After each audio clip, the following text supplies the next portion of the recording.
El vapor de la tetera subía como una serpiente blanca, y el romero, machacado entre mis dedos, dejó su olor verde pegado a la cocina.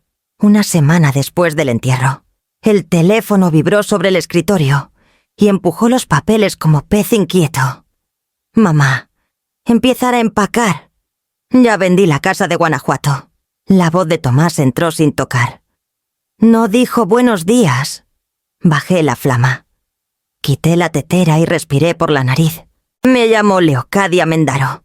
Tengo 72 años. Nací en Zaragoza, y la mitad más larga de mi vida la he vivido aquí, entre callejones empinados y cúpulas que brillan a mediodía. Soy viuda desde hace poco, y aprendí que en el duelo sobran quienes creen saber mejor dónde debe dormir una...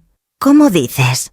Hijo, no porque no lo hubiera oído, sino para ponerle zapatos a mi voz, que ya está amarrado.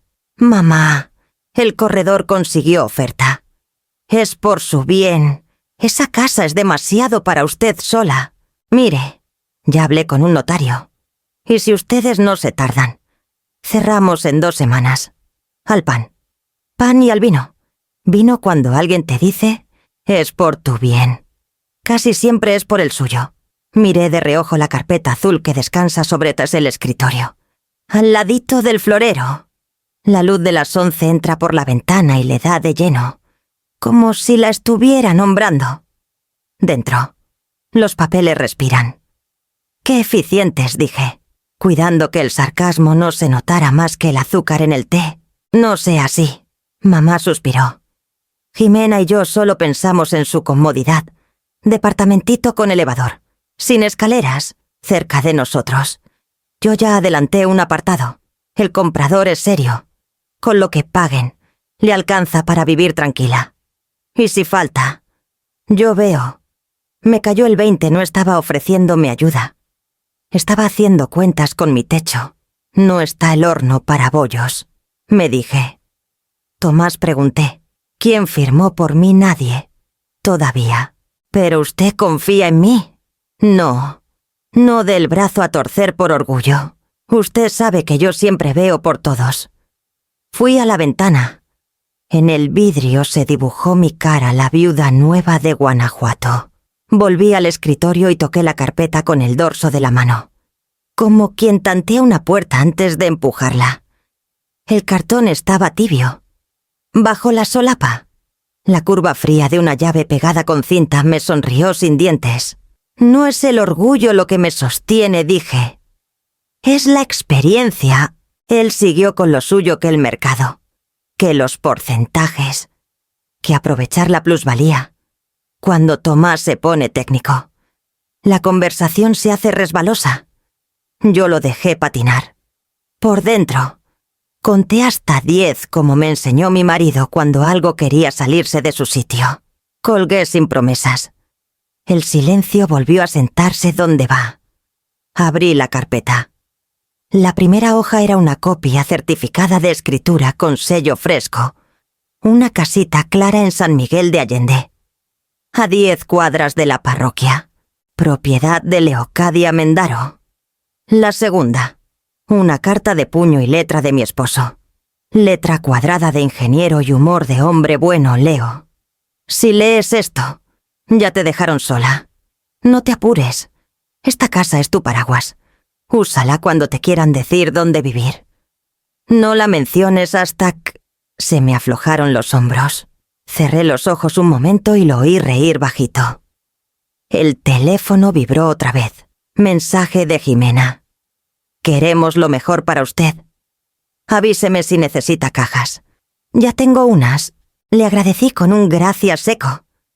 La amabilidad. Cuando aprieta, raspa. Guardé la carta. Acomodé la escritura dentro de una mica. Volví a servirme té. La cocina olía a romero y a lumbre. Me hablé por mi nombre completo, porque a veces la disciplina necesita testigo. Leocadia Mendaro. Vas a ir paso a paso.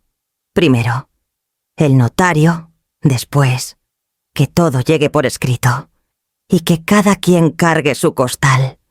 No estaba enojada. Estaba despierta. Que no es lo mismo.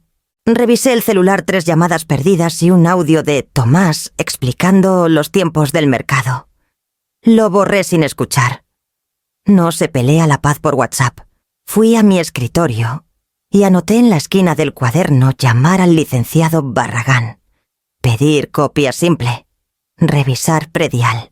Si algo aprendí con mi esposo es esto: el papel manda cuando el corazón tiembla. Fui al pasillo donde guardo las maletas. Acaricié el asa de la más pequeña, esa que rueda suave aunque el suelo esté chueco, y apenas audible, para que nadie se sintiera llamado al baile. Le puse voz a la verdad que me sujetaba la espalda. Ya tenía las maletas listas, pero no con mis cosas. La tetera seguía tibia cuando la memoria me llevó, sin pedir permiso, a una tarde de otoño en que el aire olía a pan dulce y a tierra mojada. Fue en la sala de nuestra casa, con la luz cayendo a través de las cortinas de lino que él insistía en abrir para que entre la vida. Leo, aquel día, mi esposo llevaba una carpeta de cuero marrón, distinta a cualquier carpeta que yo hubiera visto en sus manos. Se sentó frente a mí, apoyó los codos en la mesa y, con esa calma de hombre que mide las palabras, me dijo: «Esto es para ti, no para nosotros». Abrió la carpeta y me pasó una escritura con mi nombre completo. Letras negras sobre papel grueso. Leocadia Mendaro, decía. Y abajo, propiedad ubicada en San Miguel de Allende. Valor actual estimado 5.800.000 pesos. En ese momento no pensé en cifras. Pensé en el color de las paredes que él había descrito tantas veces, blanco como la leche recién hervida. ¿Por qué solo a mi nombre?, pregunté, todavía con los dedos en el borde del papel. «Porque hay cosas que no se discuten», respondió. «Guárdala para cuando no quieras que te digan dónde vivir». Recuerdo que reí, pensando que exageraba. Éramos un equipo. No, ¿quién podría decirme dónde vivir si yo ya tenía un lugar al que llamaba hogar? Él me devolvió la risa. Pero sus ojos no se rieron. Pasaron los años, y la carpeta se quedó guardada en el fondo del armario, entre álbumes de fotos y cartas que nunca enviamos. Nunca más hablamos del tema. Como si aquel momento hubiera sido un paréntesis privado. Ahora, de pie en mi estudio, con la carpeta azul sobre el escritorio y la voz de Tomás todavía flotando en la casa, su advertencia me golpeó distinto. Este era ese momento del que me habló. El momento en que otros, incluso los de sangre, creen tener el derecho de decidir por ti. Me senté en la silla giratoria, la misma donde él pasaba horas revisando planos, y volví a leer la escritura. Las letras parecían más firmes que mi propia voz. Allí estaba la dirección exacta: calle empedrada, balcones de hierro forjado, a pocas cuadras de la parroquia de San Miguel Arcángel. Podía imaginar las campanas repicando en la tarde, el murmullo de turistas mezclado con el canto de algún vendedor ambulante. Cerré los ojos y me vi ahí, caminando entre bugambilias y fachadas pintadas de ocre, sin que nadie me apurara ni me preguntara ¿para cuándo vende? Sentí algo que no había sentido desde el entierro: espacio para respirar, para decidir, para no dar explicaciones. Acaricié el papel como quien confirma que un sueño no se ha desvanecido. La cifra 5.800.000 siotos, MXN, dejó de ser un número y se convirtió en un muro invisible entre mi vida y las intenciones de Tomás y Jimena. No era solo un valor, era mi independencia, un seguro contra la intromisión. Me levanté, caminé hasta la ventana y miré el jardín. El romero seguía ahí, necio y verde, igual que yo. Pensé en lo que él me había dicho aquella tarde. Cuando no quieras que te digan dónde vivir. No dijo si algún día. Dijo cuando, como si supiera que el tiempo, tarde o temprano, pone a prueba hasta las casas más sólidas. Di un sorbo al té ya frío. Por primera vez en días, no me supo amargo. Guardé la escritura en la carpeta azul. La cerré con el broche metálico y, antes de dejarla, la aseguré con una liga gruesa. No iba a cometer el error de dejar mi mejor carta sobre la mesa. Sí, el momento había llegado. Y esta vez no me encontrarían sin plan. No habían pasado ni 48 horas desde la última llamada de Tomás, cuando escuché el ruido de llantas sobre la grava de la entrada. El sonido se coló por la ventana abierta, interrumpiendo el canto de un cenzontle que me acompañaba desde el amanecer. Me asomé apenas al pasillo y lo vi Tomás. Traje sin corbata, la urgencia dibujada en el entrecejo, y detrás de él, un hombre que no conocía, alto, con el cabello peinado hacia atrás y un portafolio negro que parecía pesar más por las intenciones que por el papel. «Mamá, este es el licenciado Vargas», dijo Tomás apenas cruzó el umbral. «Corredor de bienes raíces. Ya tenemos algo concreto». El licenciado Vargas sonrió como quien ya se sabe ganador. Me extendió una carpeta delgada. «Doña Leocadia, aquí traemos una carta de intención de compra. El comprador es de la Ciudad de México. Paga de contado. Una oportunidad. Créame». Yo asentí despacio, como quien escucha el pronóstico del clima. «Pues qué bueno», respondí. «Pasen a la cocina. El café está recién hecho». Los conduje hasta la mesa. Serví 3 tazas y coloqué el azúcar al centro. No había prisa en mis movimientos. El tiempo, cuando uno lo sabe usar, es un arma más. «Aquí tiene», dijo Vargas, sacando la carta. «Si nos autoriza, podemos avanzar rápido. Ya hablé con un notario en León para agilizar». Sonreí con los labios, no con los ojos. «Ah, licenciado, usted sabe cómo es esto en México. Sin mi firma ante notario público, no hay trato que valga. Y para eso, primero quiero todo, por escrito, cada detalle, cada condición». Tomás se removió en la silla. «Mamá, no complique las cosas. Es un buen trato. Y el notario solo confirmaría lo que...». Levanté la mano, suave pero firme. «Tomás, no es complicar. Es hacer las cosas como se debe. Usted bien sabe que las prisas son malas consejeras. Y los notarios, más que un trámite, son la única certeza que uno tiene cuando se trata de casas y tierras». El licenciado Vargas se aclaró la garganta. «Por supuesto. Doña Leocadia, todo puede ir por escrito. Le envío un borrador esta misma tarde». Tomé un sorbo de café y asentí. «Eso está mejor. Y, por favor, nada de traerme documentos para firmar rápido. Si algo me enseñó mi esposo es que un papel sin tiempo para leerlo no es un favor. Es una trampa». Vargas intentó reír, pero la incomodidad le quebró la voz.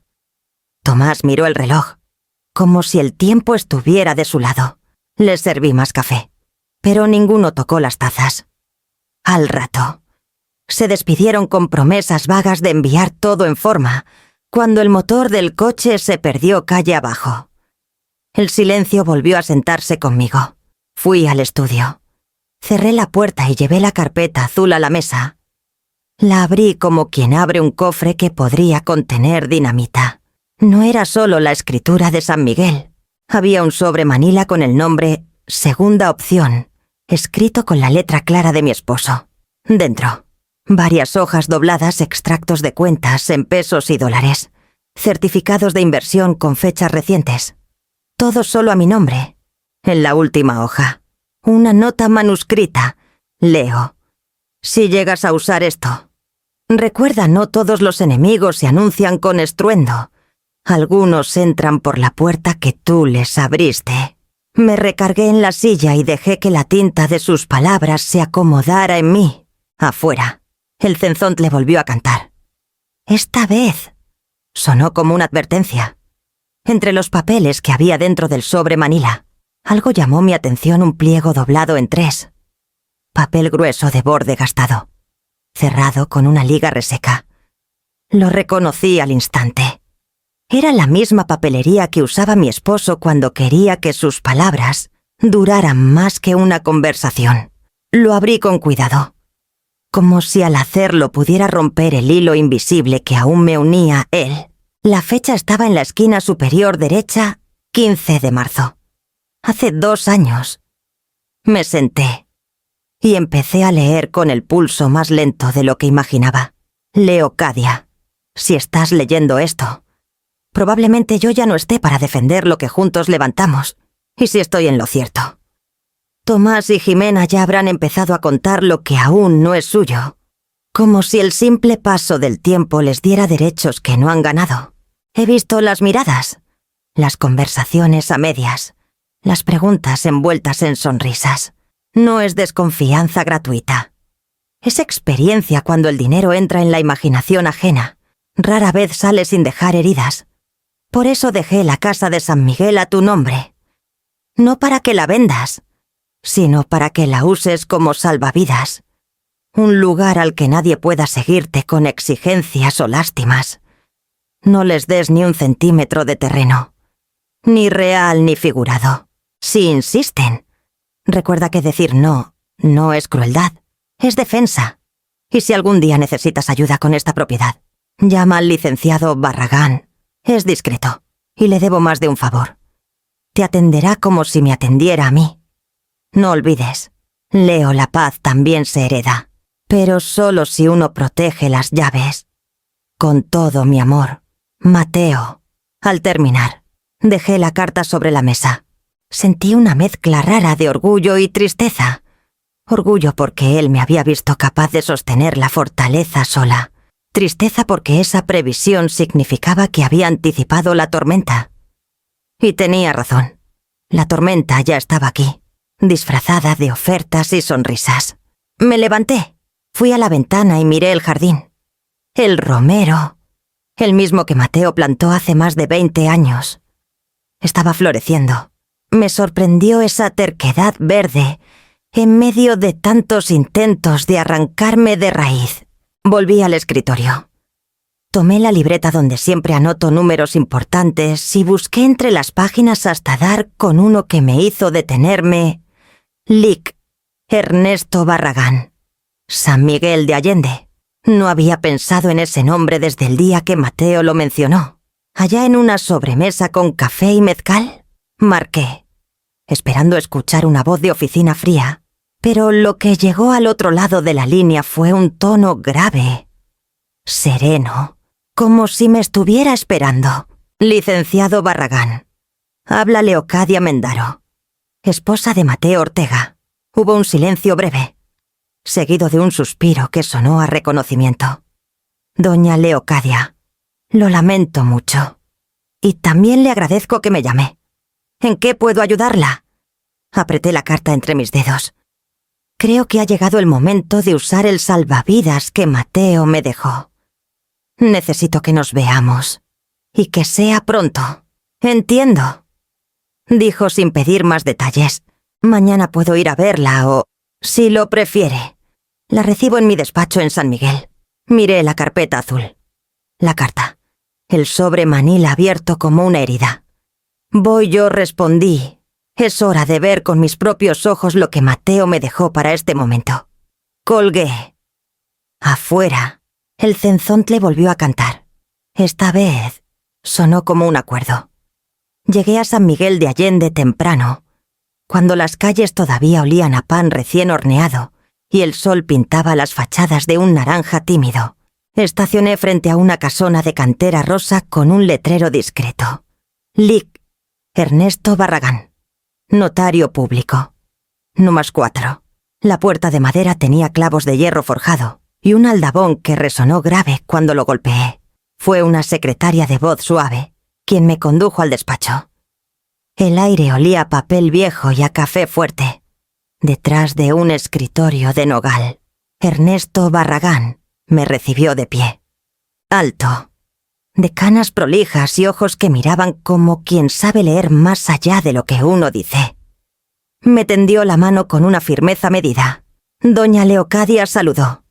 Siéntese, por favor. Mateo me habló de usted más de una vez. Puso una carpeta gruesa sobre la mesa. Antes de que entremos en materia, Déjeme confirmar lo que ya sé. La casa en Guanajuato está inscrita a su nombre exclusivo, libre de cualquier gravamen o hipoteca. Nadie, salvo usted, puede disponer de ella. Eso significa que cualquier venta sin su firma es puro aire. Sentí un calor leve en el pecho. No era sorpresa, pero escucharlo de un notario, con sellos y registros de por medio, tenía un peso distinto. Sin embargo, continuó. Me preocupa la insistencia de su hijo y de... ¿Cómo dijo que se llamaba la otra persona, Jimena? Mi hija, contesté.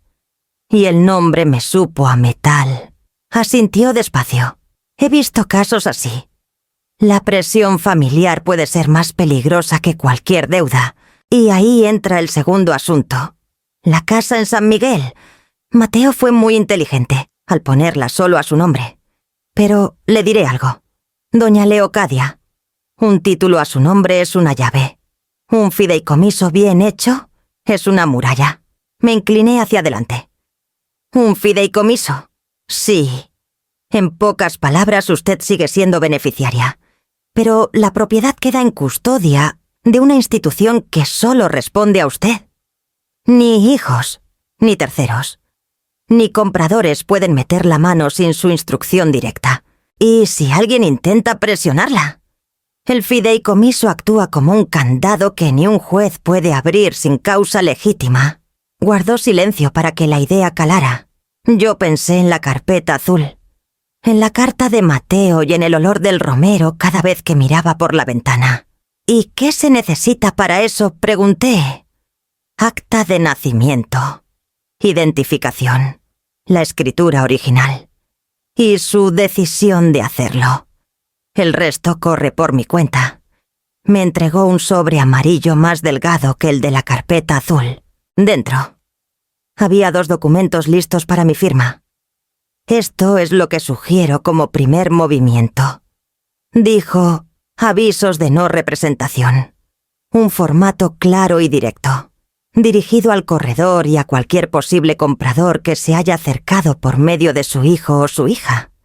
Les informamos que usted no ha autorizado a nadie a actuar en su nombre, ni a negociar la venta de la casa de Guanajuato. En este país, un papel firmado y sellado tiene más filo que cualquier discusión. El sonido del sello notarial al marcar la primera hoja me pareció un golpe seco en una mesa de ajedrez. La pieza ya estaba movida.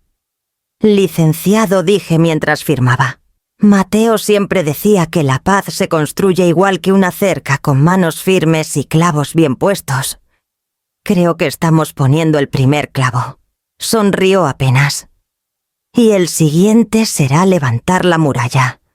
Cuando salí del despacho, el sol ya bañaba la calle con una luz decidida. Caminé hasta la plaza. Compré un café de olla y lo bebí despacio, mirando las cúpulas que parecían encenderse contra el cielo. En mi bolso, los avisos de no representación esperaban su viaje de regreso a Guanajuato, listos para decir por mí lo que yo no pensaba repetir 2 veces. Mientras regresaba al coche, sentí que algo en mí había cambiado. Ya no era solo la viuda defendiendo su casa. Ahora era la dueña marcando el terreno. La invitación llegó en un mensaje breve de Jimena el viernes. Ven a cenar. Queremos platicar. No había emoticonos, ni signos de exclamación. Solo ese tono ambiguo que uno no sabe si tomar como cordialidad o advertencia. El viernes por la noche, llegué a su casa con una botella de vino que había guardado para ocasiones inciertas. La fachada estaba iluminada y, desde la acera, ya se podía oler el asado. Nerea me abrió la puerta. Me abrazó con fuerza, como si quisiera decirme algo sin que la escucharan. Abuela, pásale. La mesa estaba puesta con esmero, mantel blanco, platos de cerámica, copas alineadas. Jimena sonreía, pero era una sonrisa de esas que se tensan en los bordes. Tomás, en cambio, parecía concentrado en cortar el pan, como si esa tarea le exigiera toda la atención. «Qué gusto que viniste». mamá, dijo él. Sin mirarme directamente, brindamos con un sorbo rápido y empezamos a cenar. El asado estaba bueno, lo admito, pero la conversación tenía un ritmo ensayado. Después de unos comentarios sobre el clima y el nuevo centro comercial, Tomás hizo su movimiento. Hemos estado pensando. Empezó, dejando el cuchillo y mirándome como quien presenta un proyecto que quizá podrías mudarte a un lugar más cómodo. ¿Más cómodo?, pregunté, cortando un pedazo de carne. Sí, intervino Jimena. Un condominio, todo en planta baja, sin escaleras, con alberca y áreas comunes. Hay uno nuevo en Querétaro. Moderno, seguro, y podrías vender la casa de Guanajuato, añadió Tomás. Te daría un buen capital para vivir tranquila, sin preocupaciones. No levanté la voz ni fruncí el ceño. Solo dejé el tenedor sobre el plato y tomé un sorbo de vino. ¿Y quién dijo que estoy preocupada? Jimena soltó una risita ligera, como para suavizar la tensión. No lo decimos porque estés mal. Leocadia, es que podrías tener más facilidades. Miré a Nerea. Ella tenía la vista baja, dibujando círculos invisibles con el dedo sobre el mantel. Cuando levantó la cabeza, sus ojos se encontraron con los míos y, sin que Tomás o Jimena lo notaran, me susurró abuela. Si quieres, me voy contigo a San Miguel. Sus palabras fueron como un ancla en medio de una corriente. No respondí en voz alta, pero le sonreí y asentí levemente. La cena continuó con comentarios sobre decoración, mantenimiento y oportunidades inmobiliarias que supuestamente no se podían desaprovechar. Yo asentía de vez en cuando, sin comprometerme. Piénsalo. Mamá cerró Tomás, sirviéndose otra copa. No hay prisa, pero tampoco conviene dejar pasar estas oportunidades. Lo pensaré, dije, con una sonrisa que ellos interpretaron como interés, pero que en realidad era mi forma de cerrar la conversación sin darles terreno. Después del postre, ayudé a Nerea a llevar los platos a la cocina. Allí, lejos de la mesa, me miró con esa seriedad que pocas veces muestra. Ellos creen que es por tu bien, pero yo sé que quieren manejarlo todo. Le acaricié la mejilla. Por eso, mi niña, hay cosas que es mejor guardar en silencio hasta el momento justo. Cuando volví a la sala, Jimena me entregó un folleto con fotos del condominio. Lo acepté sin protestar.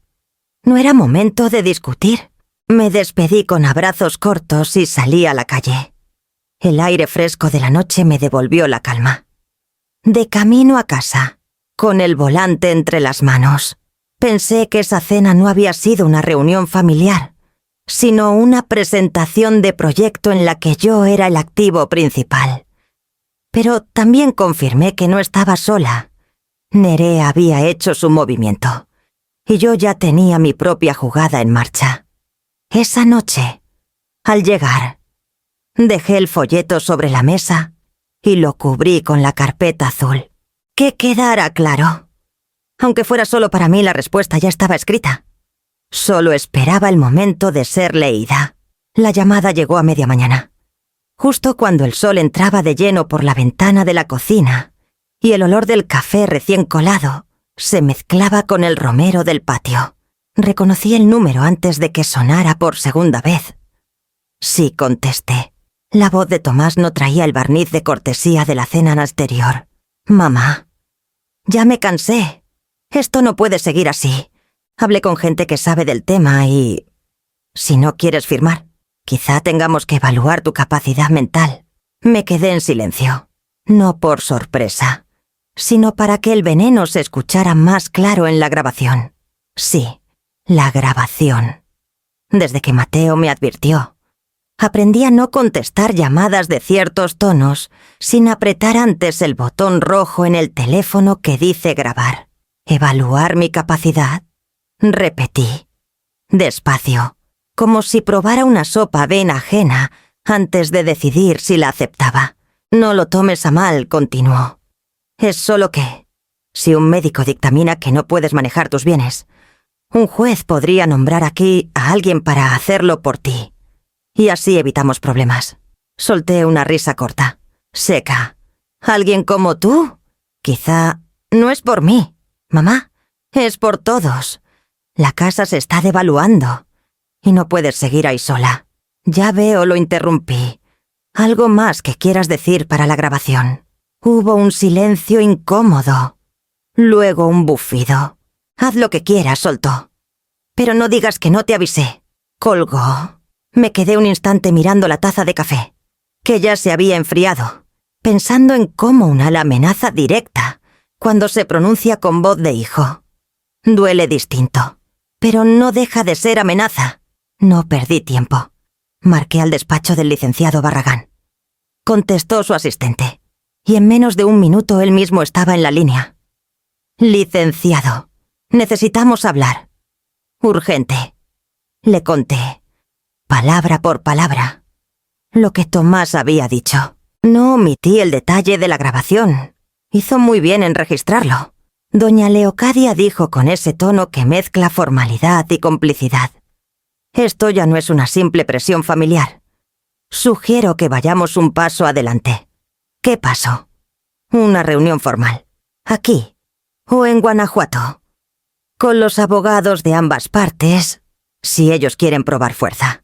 Lo haremos en un terreno donde las reglas sean claras y cada palabra cuente. ¿Y si se niegan? Entonces, el simple hecho de convocarlos y dejar constancia de su negativa nos favorece. Y créame, gente como su hijo no suele rechazar un escenario donde cree que puede imponerse. Acordamos que él prepararía la invitación por escrito, citando a Tomás y Jimena a una reunión en mi casa el jueves siguiente a las 2 de la tarde. También que él traería a un colega especializado en derecho familiar, por si quieren jugar con esa carta de la interdicción. Como dijo, antes de colgar, me preguntó algo que me sorprendió. ¿Quiere que esté presente su nieta Nerea? Lo pensé unos segundos. No en esta fase. Ella ya hizo su jugada, y la valoro. Pero no voy a exponerla a la manera en que su padre y su tía convierten las palabras en cuchillos. Barragán comprendió. Después de la llamada, guardé el archivo de audio en 2 lugares en mi teléfono y en una memoria USB que escondí dentro de un viejo frasco de galletas de metal. De esos que Mateo y yo compramos en un mercado de San Luis hace décadas. No era paranoia. Era estrategia. Esa tarde, mientras regaba el limonero, pensé en la expresión de Tomás cuando pronunciara capacidad mental frente a un abogado de verdad. A veces, la justicia no es un veredicto, sino la cara de alguien dándose cuenta de que calculó mal. Y yo ya estaba afinando el momento. Salí temprano, antes de que el sol terminara de calentar las tejas de las casas de mi calle. El aire de la mañana tenía ese frío que pellizca, pero que también despeja la mente. Tomé la carretera hacia San Miguel de Allende con la radio apagada. Prefería que fueran las montañas y los campos secos quienes me hablaran. El paisaje cambiaba despacio los mezquites, las nopaleras, el olor a tierra seca y, de vez en cuando, alguna nube baja que parecía seguirme. Al llegar, el pueblo me recibió como siempre, las calles empedradas haciendo crujir las llantas. Las fachadas de colores ocres y mostaza que parecían haber atrapado siglos de sol, y ese olor a pan dulce que escapaba de las panaderías como si tuviera permiso para meterse en la memoria. El aire aquí no solo se respiraba, se escuchaba risas, pasos sobre piedra, campanas que marcaban las horas sin prisa. Doña Águeda me esperaba en la puerta de madera tallada de su casa, justo frente a una pequeña plaza con bancos de hierro. Alta, con el cabello recogido en un moño firme y unos ojos que, aunque dulces, sabían medir a la gente con un solo vistazo. Su delantal de flores tenía una mancha de harina en el costado, y eso me hizo sonreír. La cocina era su reino, y a mí siempre me recibía como si fuera familia. Leocadia. ¡Qué gusto!, dijo. abriendo los brazos. Pase, que el café ya está listo. Entrar a su casa era como entrar en un refugio. El olor a canela y a café recién hecho se mezclaba con el de las bugambilias del patio. En la mesa, junto a la jarra de barro, había un plato de conchas y polvorones que parecían recién salidos del horno. Nos sentamos, y entre sorbo y sorbo, me puso al tanto había encontrado una pareja canadiense interesada en arrendar la casa. Artistas jubilados, enamorados del clima y de la tranquilidad de San Miguel. No quieren comprar, pero buscan un contrato estable, me aseguró, y pagan en dólares, puntuales como reloj suizo. Me entregó una carpeta con el contrato. Leí cada línea despacio. Arrendamiento por 1 año, con opción de renovar, monto mensual, $1,250 estadounidenses, depositados el 1 de cada mes, equivalente a poco más de 22,000 pesos mexicanos al cambio actual. Suficiente para cubrir mis gastos y todavía guardar. ¿Está segura de que quiere hacerlo así?, preguntó doña Águeda, con las manos apoyadas sobre la mesa. Con esto, la casa se mantiene viva y usted gana tiempo. Justamente eso quiero, respondí. Tiempo y tranquilidad. Firmamos en la mesa de madera, bajo la luz que entraba tamizada por un vitral con flores rojas. El sonido de mi pluma sobre el papel se mezcló con el repique lejano de unas campanas. Ella guardó las copias en una carpeta color vino, y yo sentí ese alivio particular que da el saber que algo queda sellado con tinta. Antes de irme, caminamos juntas hasta la puerta. Afuera, el sol ya estaba alto y la calle vibraba con el sonido de pasos, campanas y un músico callejero que tocaba un bolero con guitarra. San Miguel la espera. Leocadia, cuando decida quedarse. Aquí tendrá más que una casa, dijo doña Águeda. Posando su mano sobre la mía, me quedé un momento mirando la plaza. Un niño corría detrás de una pelota. Una señora vendía flores envueltas en papel periódico. Y un perro dormía a la sombra de una fuente.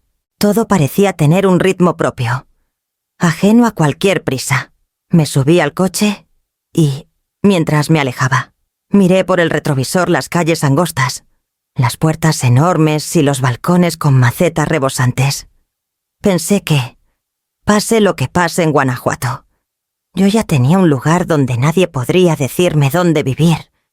Un lugar que olía a pan dulce, sonaba a campanas y sabía a café de olla. Ese día, entendí que no siempre se trata de huir de un sitio. A veces se trata de ir hacia dónde. Desde el primer momento, supiste que pertenecías. De vuelta en Guanajuato, el silencio de la casa me recibió como una manta fría, pesada y sin olor, pero con esa textura que solo tienen los lugares que han guardado demasiados secretos. Cerré la puerta con el pie. Dejé las llaves sobre la mesa de la cocina y me quedé un momento de pie. Mirando la estancia, el aire olía a polvo y a romero. Un perfume que me gustaba, pero que, esa tarde, parecía más denso de lo normal. Fui directo a mi estudio. No encendí la luz. La claridad de la tarde, filtrada por las cortinas de lino, era suficiente para iluminar el cajón inferior de mi escritorio, donde reposaba la carpeta azul. Ese color, tan sencillo a primera vista, se había vuelto para mí el tono exacto de la resistencia. La abrí con la calma de quien sabe que adentro se guardan piezas de un rompecabezas que nadie más debería armar. Entre los documentos de San Miguel, los avisos de no representación y las notas de Mateo, apareció algo que no recordaba haber visto antes. Un sobre cerrado, con mi nombre escrito en la letra firme y redondeada de mi esposo. El corazón me dio un pequeño vuelco.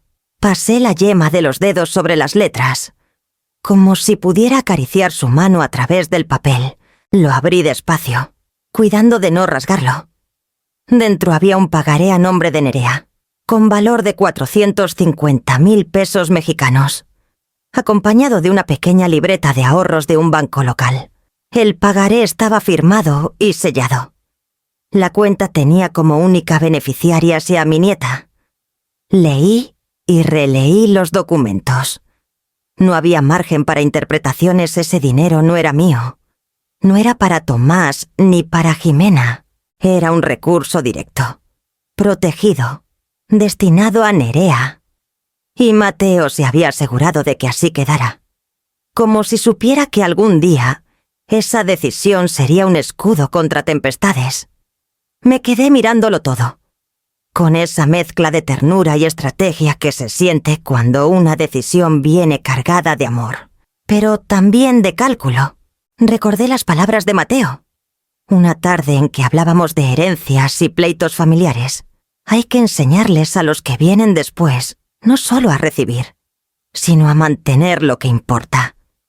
Nerea, ella, con sus 17 años, su risa rápida y esa forma de escuchar sin interrumpir, con los codos apoyados en la mesa y la barbilla entre las manos, siempre atentas a las historias del abuelo, a mis recetas, a la manera en que guardo las facturas en sobres de colores para no perder el control.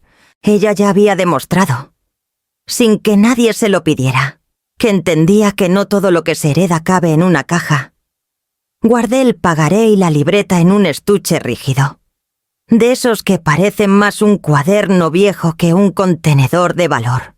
Lo escondí en el mismo lugar donde Mateo solía guardar su bitácora de viajes, detrás de los tomos polvorientos de historia de México, en el librero más alto, donde solo yo podía alcanzarlo sin escalera, mientras subía la vista hacia el ventanal que da al patio.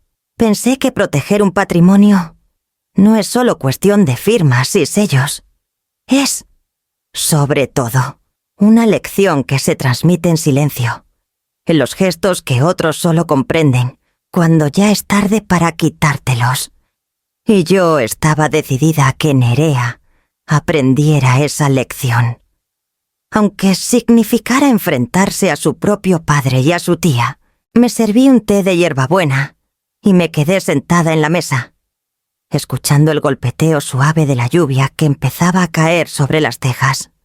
Afuera, el romero brillaba mojado, liberando un aroma más intenso que llenaba la cocina.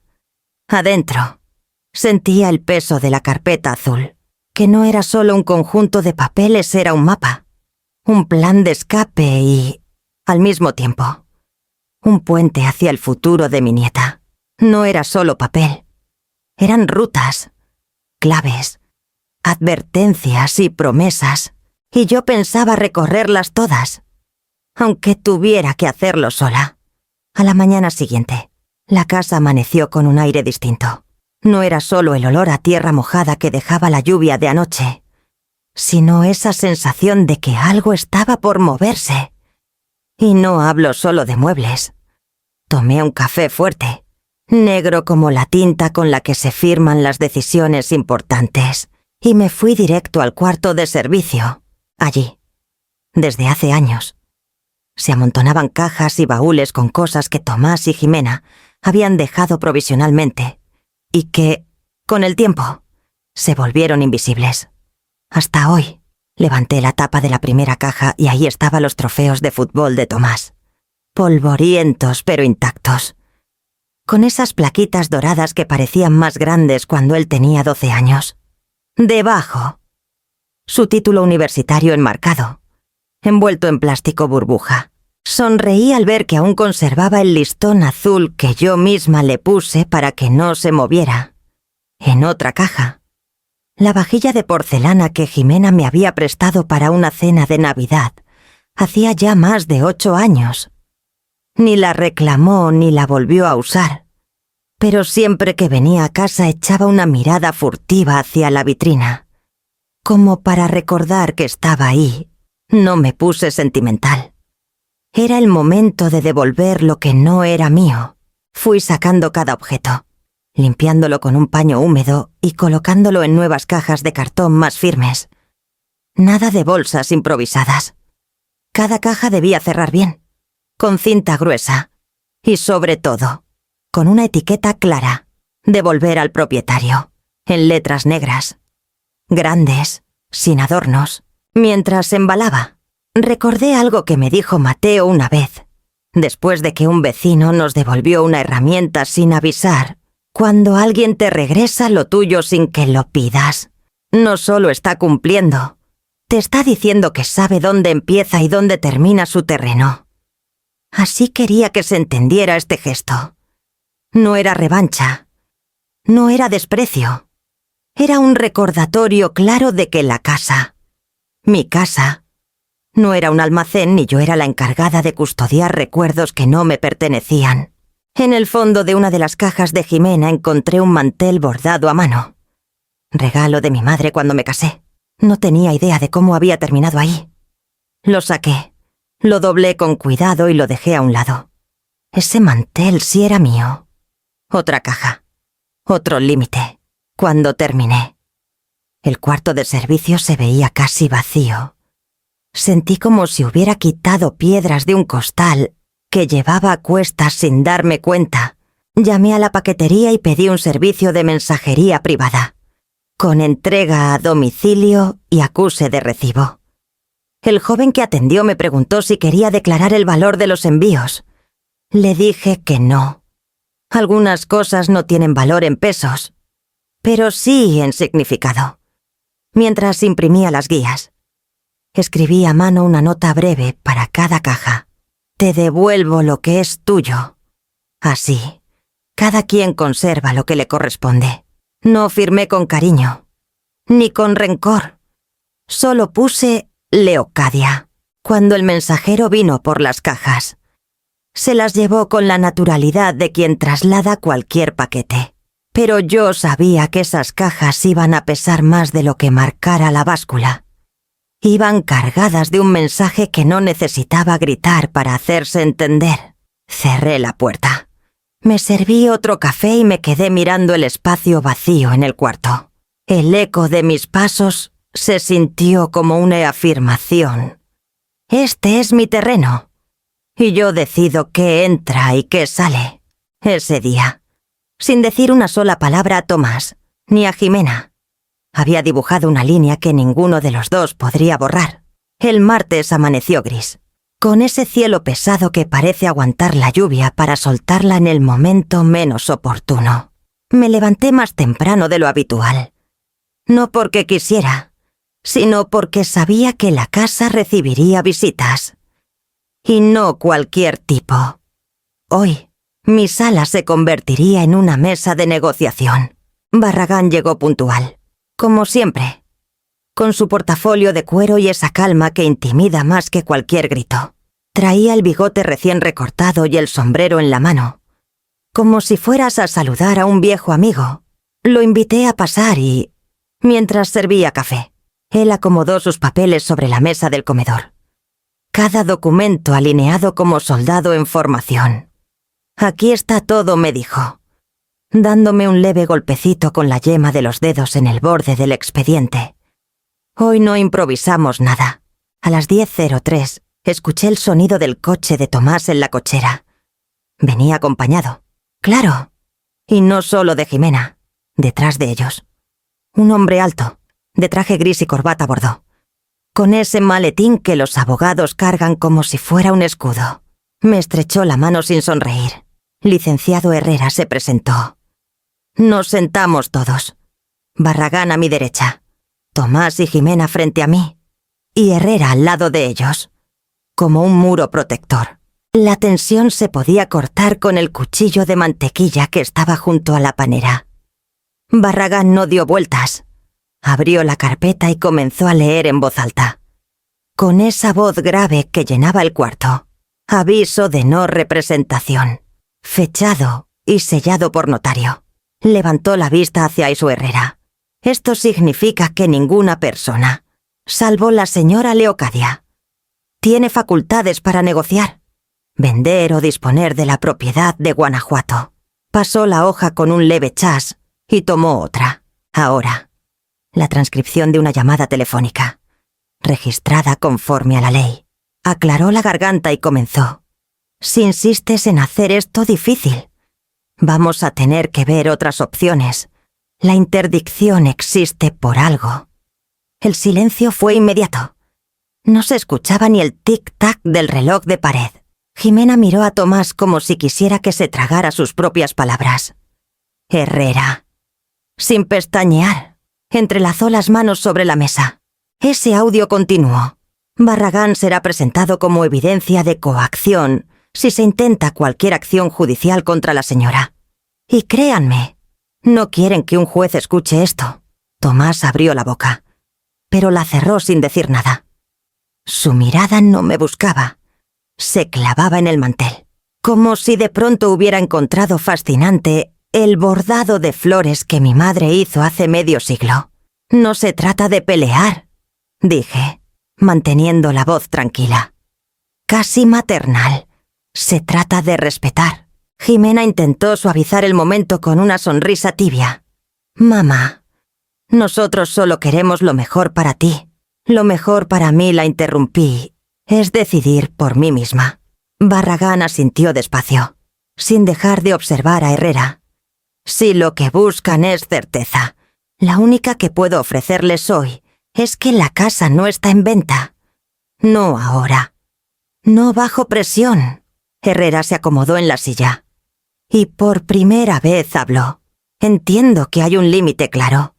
Tal vez podamos redefinir expectativas. Eso sonaba a rendición disfrazada. Y lo supe en el instante. Tomás, sin levantar la vista, soltó un suspiro pesado, como quien acepta que ha perdido la mano en la partida de cartas. Está bien, mamá dijo al fin, sin mucha convicción. No hablaremos más de vender. Por ahora, me incliné hacia adelante, juntando las manos sobre la mesa. Eso espero, hijo, y que la próxima vez que toquemos este tema sea porque yo lo decida, no porque alguien más lo ponga sobre la mesa. Nadie discutió. Barragán cerró la carpeta, la guardó en su portafolio y se levantó con esa dignidad que parece pesar más que cualquier documento. Afuera. El cielo seguía gris. Pero yo sentía que, dentro de la casa, el aire se había aclarado. Tal vez porque, por primera vez en mucho tiempo, había visto a Tomás ceder terreno sin necesidad de alzar la voz. Ese día entendí que las batallas más efectivas no siempre hacen ruido. Algunas se ganan con un silencio que obliga al otro a mirarse en el espejo. La sala aún conservaba el eco de la reunión anterior. El mantel seguía extendido, con las tazas frías y los platitos apenas movidos, como si el tiempo se hubiera detenido desde que Herrera y Barragán salieron por la puerta. Yo sabía que no podía dejar el tema a medias. Si algo había aprendido de mi difunto esposo era que, después de marcar un límite, había que dejarlo escrito para que nadie pudiera decir que no entendió. Tomás y Jimena seguían ahí, sentados en el sofá. Ella, con la bolsa de mano en el regazo, retorciendo el broche una y otra vez. Él, mirando el piso, como si estuviera contando las vetas de la madera. Voy a decirlo una sola vez, les advertí, apoyando las manos sobre la mesa y clavando los ojos primero en uno y luego en el otro. Y después de hoy, no habrá espacio para confusiones. Tomás levantó la vista. Con un gesto entre cansado y desafiante, Jimena ni siquiera intentó fingir una sonrisa. Saqué de la carpeta una hoja en blanco y escribí despacio, con mi letra grande y clara, los 3 puntos que llevaba días masticando.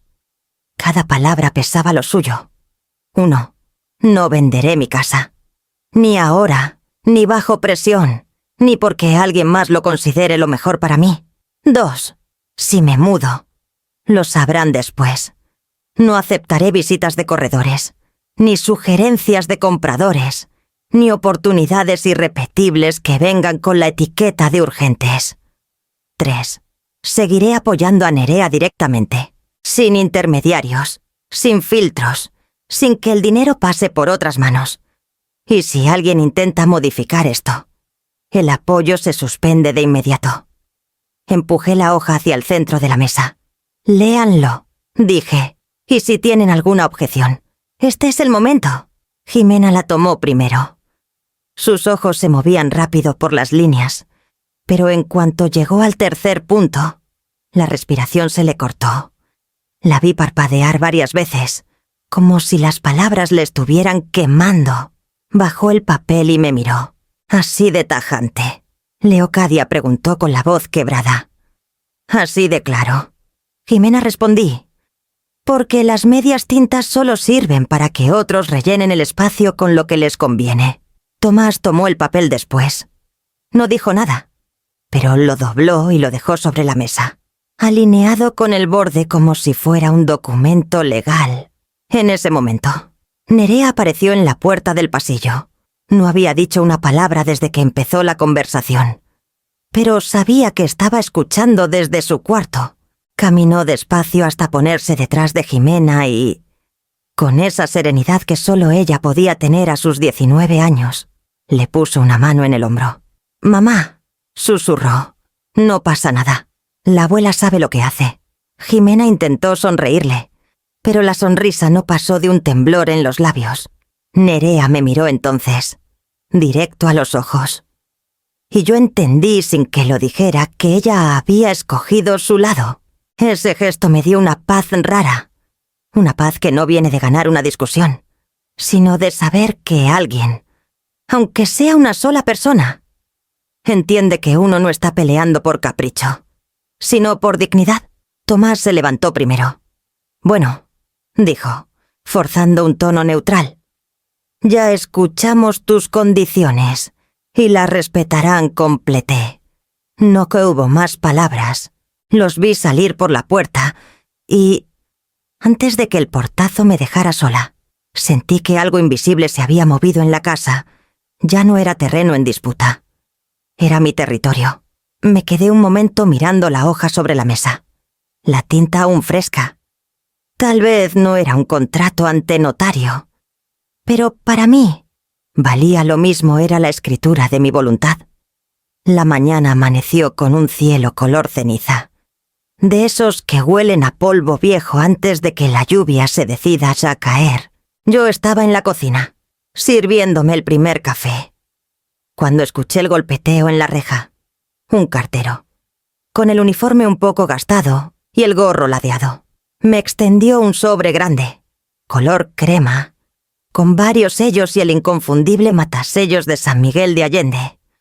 Lo tomé con ambas manos. Pesaba más de lo que imaginaba.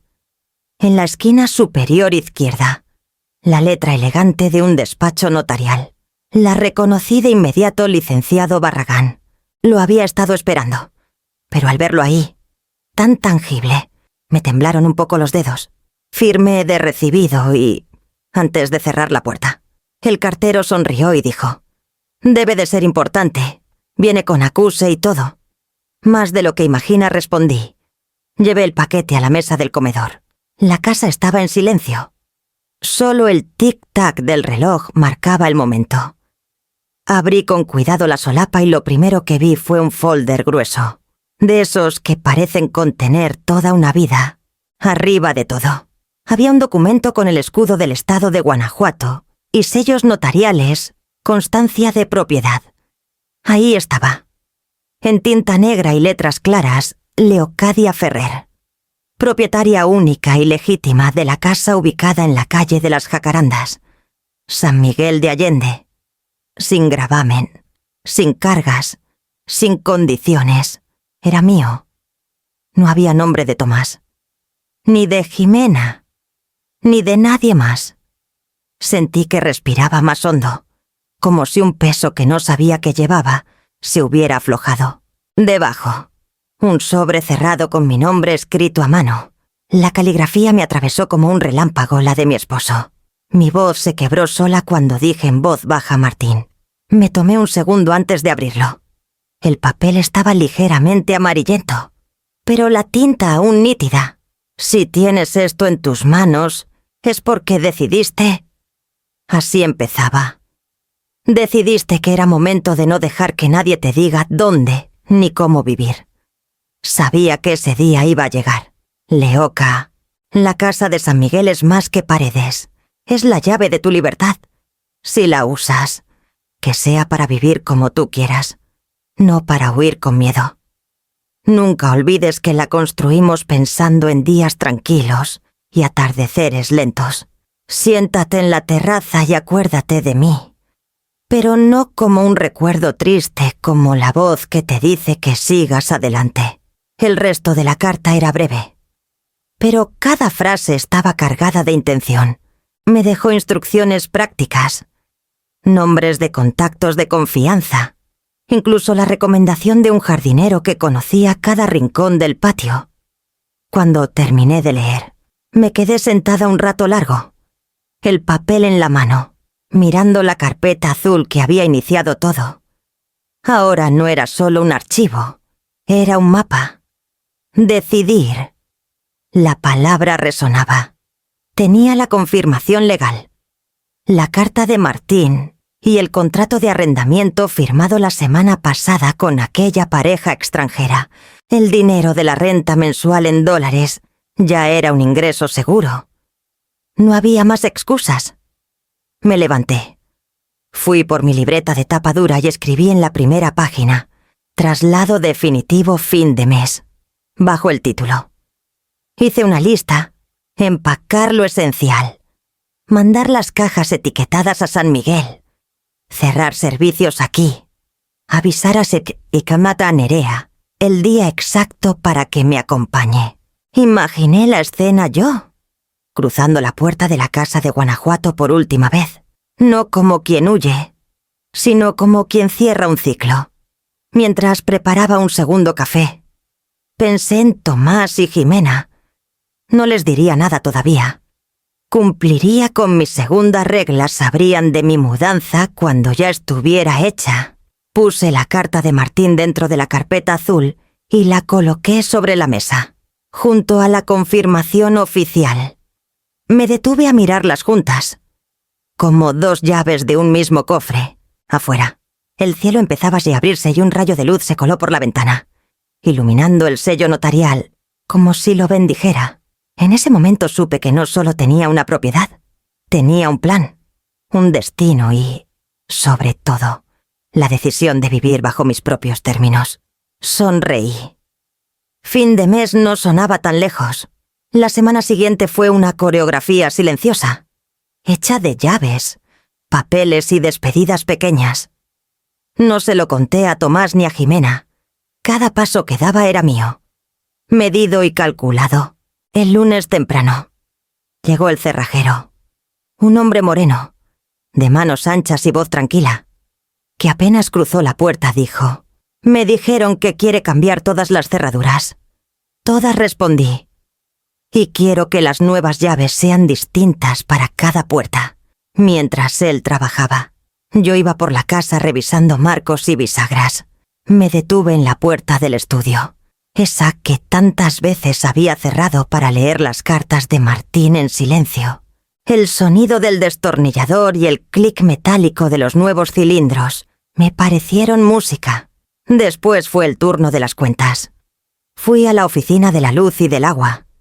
Llevaba una carpeta con todos los recibos en orden, actualizados hasta el último centavo. Firmé las transferencias de titularidad para que, a partir de fin de mes, la casa estuviera lista para recibir al nuevo inquilino.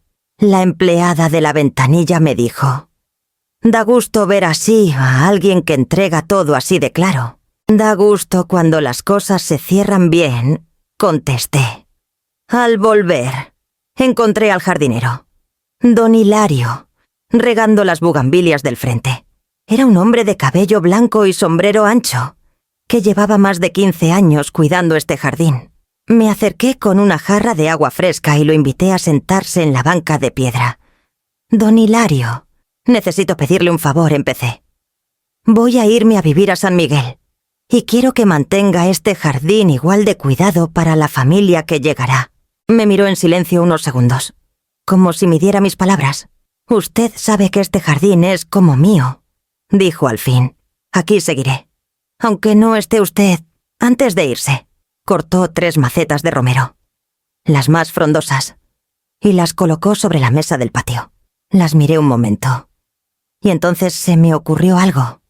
Esa misma tarde, tomé las macetas y salí a caminar por la calle. Toqué la puerta de doña Cata, la vecina de al lado. Me abrió con su bata de flores y el cabello recogido. «Vengo a dejarte esto», le dije, entregándole una planta de romero, «para que siempre tengas algo que recordar de mí, y para que te traiga suerte en la cocina». Sus ojos se humedecieron. «Ay, Leoca, esto es como un pedacito tuyo». Hice lo mismo con don Ernesto, el señor del taller mecánico de la esquina, y con la joven pareja que se mudó hace poco frente a mi casa. Cada vez que entregaba una maceta, sentía que cerraba un pequeño capítulo, dejando algo vivo que crecería sin mí. Al anochecer, la casa estaba más vacía, pero no triste. Me serví una copa de vino y recorrí las habitaciones en penumbra, tocando los marcos de las puertas, las paredes, como quien se despide con la mano. Llegué al estudio. Encendí la lámpara y vi la carpeta azul y el sobre de San Miguel juntos sobre el escritorio. Me senté y abrí mi libreta para anotar las últimas cosas. Empacar ropa de invierno. Llamar al transportista para confirmar fecha. Hacer doble copia de las llaves nuevas y guardarlas en la caja fuerte. Mientras escribía, el olor del romero que había quedado en mis manos me hizo sonreír. No era un adiós amargo. Era un hasta aquí firme, con la mirada puesta en lo que venía. Apagué la lámpara. Cerré la puerta y escuché el clic nuevo de la cerradura. Esta vez, el sonido no me hablaba de encierro, sino de seguridad. Fin de mes se acercaba, y yo estaba lista. Llegué a San Miguel de Allende una mañana clara de otoño, con el aire fresco perfumado de bugambilias y pan recién horneado. El chofer que contraté para traerme desde Guanajuato había dejado la música bajita, boleros viejos que parecían entender de despedidas y comienzos. Al doblar por la calle, empedrada, donde estaba mi nueva casa, el sonido de las llantas sobre la piedra me sacó una sonrisa. Ese golpeteo seco siempre me había parecido el latido de los pueblos vivos. Doña Águeda me esperaba en la puerta, con su delantal de flores y una canasta de pan dulce cubierta por un paño bordado. Su abrazo fue cálido y breve, como el de alguien que entiende que la emoción a veces se guarda mejor para dentro. «Bienvenida, Leocadia. El café de olla ya está listo. Gracias, Águeda». No sabe cuánto necesitaba escuchar esas palabras. Entramos a la cocina, donde la mesa estaba servida como si esperara tacó una familia entera tazas de barro humeantes, un plato de conchas, cuernitos y orejas, y el aroma profundo de la canela y el piloncillo que salía del café. Me senté y respiré hondo, sintiendo que por primera vez en mucho tiempo estaba en un lugar donde nadie esperaba que explicara mis decisiones. «Aquí no tiene que pedir permiso para vivir», dijo Águeda, como si leyera mi pensamiento. Mientras bebía, me contó pequeñas historias del barrio la señora que hacía tamales verdes los domingos, el joven que tocaba guitarra en las escalinatas de la parroquia, el cartero que aún entregaba cartas a mano porque no confía en esas máquinas del demonio. Cada palabra me anclaba más al lugar. Cuando terminamos el café, me llevó a la terraza. Subimos por una escalera de hierro forjado y al llegar, el mundo se abrió frente a mí. Las cúpulas de la parroquia de San Miguel Arcángel se levantaban sobre el horizonte, con sus tonos rosados brillando bajo el sol de la mañana. El tañido de unas campanas lejanas llegó con la brisa, mezclándose con el olor a pan que todavía traía conmigo desde la cocina. «Aquí se escuchan las campanas a todas horas», dijo Águeda. «Algunos se quejan, pero para mí es como tener un corazón extra en el aire». Me apoyé en la baranda y dejé que el viento jugara con mi cabello. Podía ver las calles estrechas bajando hacia el centro, con fachadas de colores y balcones llenos de macetas. Una pareja extranjera pasaba tomada de la mano, riendo. Y más abajo un niño en bicicleta saludaba a un perro como si fuera un viejo amigo. Todo parecía moverse a un ritmo que no necesitaba mi permiso ni mi firma. En ese momento lo entendí. Lo que sentía no era solo alivio. Era libertad. Libertad de no tener que justificar dónde vivía. ¿Qué puertas abría o cerraba? Ni por qué mi nombre estaba en una escritura. Libertad de caminar hasta la panadería sin pensar en llamadas incómodas. De invitar a Nerea cuando quisiera sin pedirlo por favor. Doña Águeda, le dije, mirando la vista. ¿Sabe qué es lo mejor? Que aquí nadie me va a decir que esta casa está demasiado grande para mí sola. Ella soltó una risa corta y franca. Pues si algún día se siente demasiado grande, invítame a quedarme. Yo traigo mi propio café. Nos quedamos un rato en silencio, solo escuchando las campanas y el murmullo de la ciudad. Sentí que cada campanada era una confirmación. Había llegado al lugar donde podía empezar de nuevo. No porque huyera de algo, sino porque decidía hacia dónde caminar. Cuando bajé de la terraza, pasé la mano por la pared cálida de piedra y supe que esta casa no era solo un refugio. Era un recordatorio de que había caminos que uno elige, aunque otros intenten venderlos antes de tiempo. Esa tarde, mientras desempacaba las pocas maletas que había traído, el eco lejano de las campanas volvió a entrar por la ventana abierta. Esta vez, no sonaban como un llamado. Sonaban como un aplauso. Era domingo por la tarde, y el cielo de San Miguel estaba teñido de un dorado suave. Ese que anuncia que la semana se guarda en los bolsillos para dejar paso a la calma. Yo estaba en la cocina, sacando del horno un pan dulce que había comprado en la panadería de Don Gil, calentarlo un poco. Siempre le devolvía el alma. Cuando escuché un golpecito tímido en la puerta de madera, me sorprendió porque no esperaba a nadie. Cuando abrí, allí estaba Nerea, con su cabello suelto y una expresión que mezclaban nervios y esperanza, y detrás de ella, Jimena, sosteniendo una bolsa de papel como si fuera un salvavidas. «Abuela», dijo Nerea con voz baja, «pasábamos por aquí y quisimos visitarte. No pregunté cómo habían pasado por aquí, ni por qué justo un domingo.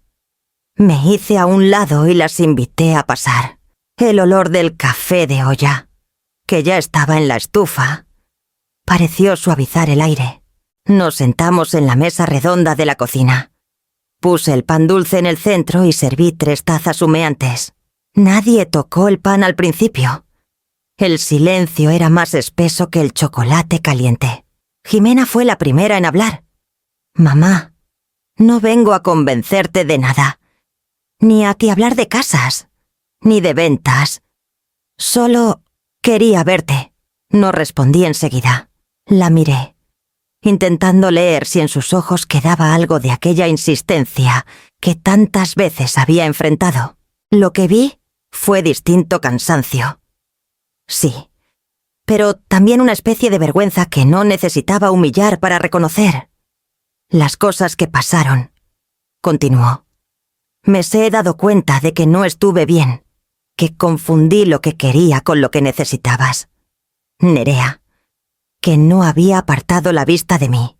Añadió, «Te dije que vendría a verte, y quería que mamá viniera también. No para borrar lo que pasó, sino para no seguir con esta distancia». Tomé un sorbo de café antes de contestar. No soy de cerrar las puertas, pero sí de poner cerrojos.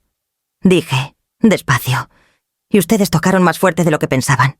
Jimena bajó la mirada. «Lo sé, y no espero que me perdones hoy. Solo quería que supieras que estoy aquí». Hubo un momento en que el silencio se sintió distinto, menos tenso, como si la taza caliente entre las manos de cada una hubiera aflojado algo. Me serví otro poco de café y corté el pan dulce. Prueben, dije, empujando el plato hacia el centro. Está mejor recién calentado. Nerea sonrió apenas y tomó una concha. Jimena la siguió. Y por unos minutos hablamos de cosas pequeñas del mercado, de un festival en la plaza, de la pareja extranjera que ahora vivía en la casa de San Miguel y había plantado girasoles en el patio. No era una reconciliación completa. No hubo abrazos largos ni lágrimas de película, pero sí un puente, pequeño y frágil, tendido sobre el espacio que habíamos dejado crecer. Cuando se levantaron para irse, las acompañé hasta la puerta. Afuera, el aire fresco traía el sonido lejano de las campanas. Nerea me abrazó fuerte. Jimena me dio un beso en la mejilla. Breve, pero sin prisa. Antes de cerrar, les dije algo que llevaba días en la punta de la lengua. Recuerden esto, una casa puede venderse. La confianza. No. Vi cómo ambas se detenían un segundo antes de bajar la escalera. Nerea me miró y asintió. Jimena. En silencio. Apretó la bolsa de papel contra el pecho. Cerré la puerta y me quedé escuchando el eco de sus pasos alejándose por la calle empedrada. Luego volví a la cocina. Serví el último café y, mientras mordía un trozo de pan dulce, pensé que tal vez, con tiempo y cuidado, ese puente podría resistir. Y si no, al menos yo sabía que, en esta casa, las llaves y las decisiones seguirían estando en mis manos.